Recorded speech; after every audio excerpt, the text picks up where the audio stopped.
Okay, so I am sitting in this is how you do it, guys. When you plant your avocado trees high on a slope, you need your soccer cleats to get around. That's what I recommend.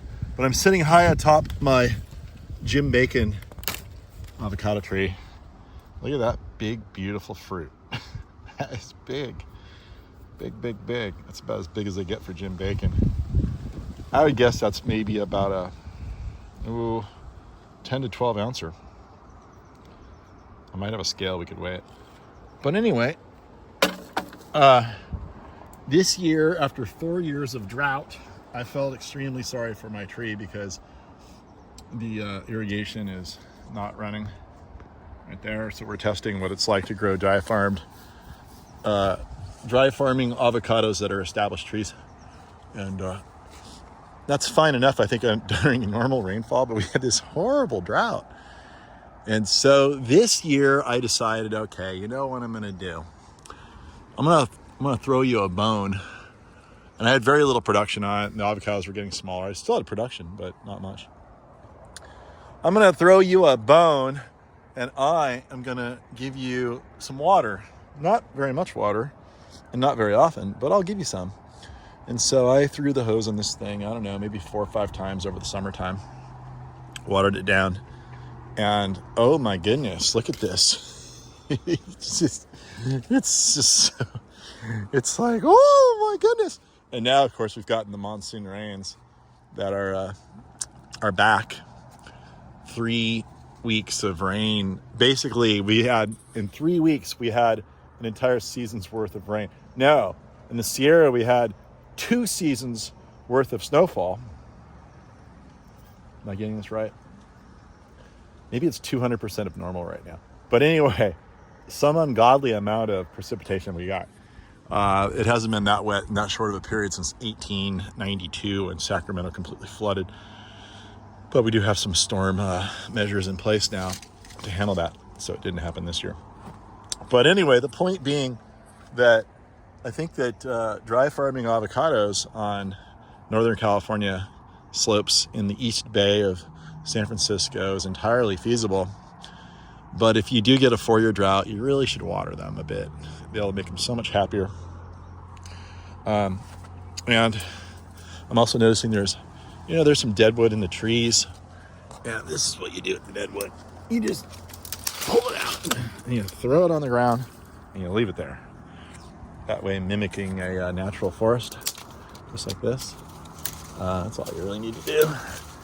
And the tree will do it on its own if you allow it to happen and you're too lazy. But we have fruit of all different sizes and denominations here. Not denominations, but sizes for sure. We have big ones, we have little ones, and they're markedly larger and more numerous this year with just that little bit of extra moisture I gave them.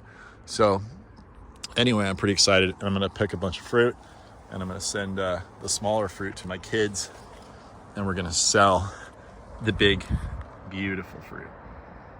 Okay, back at headquarters with Puffalo.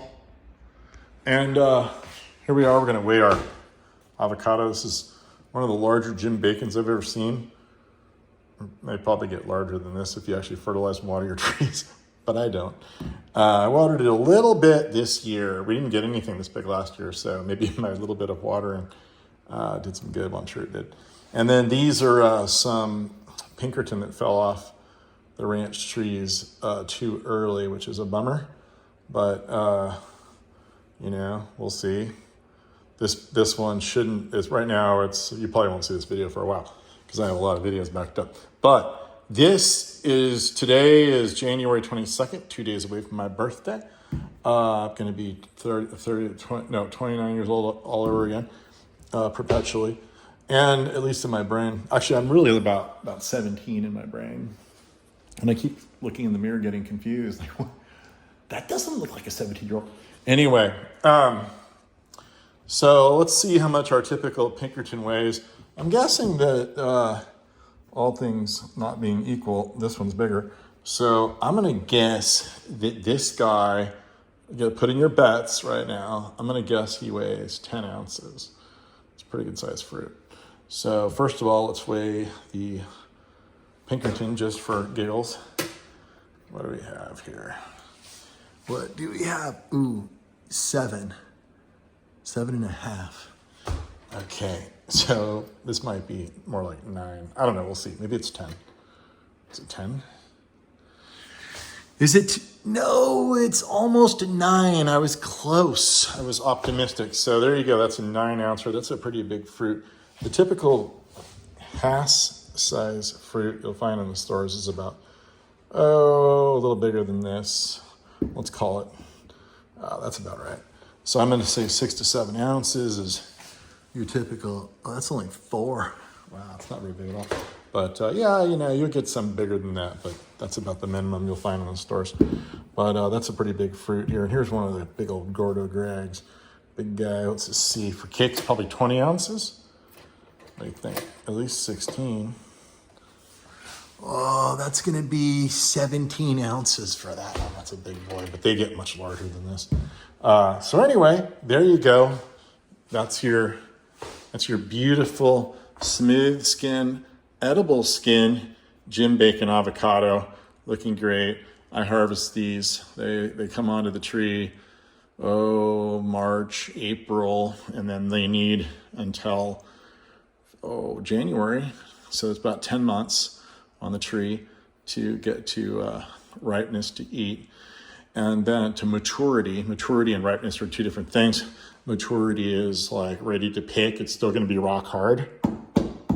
And then you have to wait on the counter for 5 to 10 days for it to become soft, which then is the definition of ripe.